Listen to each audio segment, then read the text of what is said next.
ಇದರಲ್ಲಿ ಇವಾಗ ಇದನ್ನು ಅರ್ದು ಎಣ್ಣೆ ಬಿಡೋದು. ಈ ಹಿಟ್ಟಿಗೆ ಸ್ವಲ್ಪ ಕಡಲೆ ಹಿಟ್ಟು, ಆಮೇಲೆ ಒಂದು ಸ್ವಲ್ಪ ಅಕ್ಕಿ ಹಿಟ್ಟನ್ನು, ಹಾಗೆ ಸ್ವಲ್ಪ ಜೀರಿಗೆ ಮತ್ತು ಓಂಕಾಳು, ಹಾಗೆ ಅಚ್ಕಾರದ ಪುಡಿ ಮತ್ತು ಉಪ್ಪು ಇಷ್ಟನ್ನು ಮಾತ್ರ ಹಾಕಿದ್ದೀವಿ. ಯಾವುದೇ ರೀತಿ ಸೋಡಾ ಆಗಲಿ ಬೇರೆ ಏನಿಗೋಸ್ಕರ. ಮತ್ತು ನಾವು ಕೊಬ್ಬರಿ ಎಣ್ಣೆಯಲ್ಲಿ ಮಾಡ್ತಾ ಇರೋದ್ರಿಂದ ಇದು ಯಾರು ಕೂಡ ತಿನ್ಬೋದು. ಅಂದರೆ ಗುಡ್ ಕೊಲೆಸ್ಟ್ರಾಲ್ ಇರೋದ್ರಿಂದ ಹೆಲ್ದಿಗೆ ತುಂಬ ಒಳ್ಳೆಯದಂತ ಹೇಳೋಕ್ಕೆ ಇಷ್ಟಪಡ್ತೀನಿ.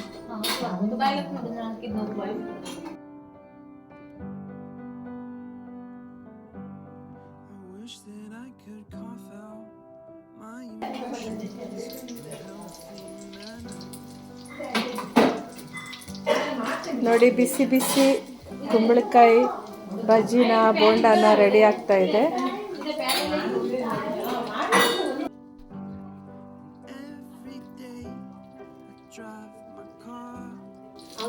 ನೋಡಿ, ಬಿಸಿ ಬಿಸಿ ಬೋಂಡ ರೆಡಿ ಆಯಿತು.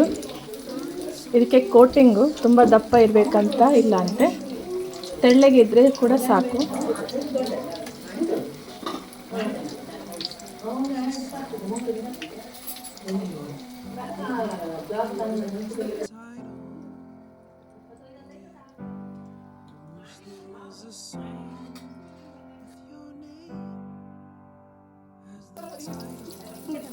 ಅಷ್ಟೇ ಚೆನ್ನಾಗಿದ್ದು.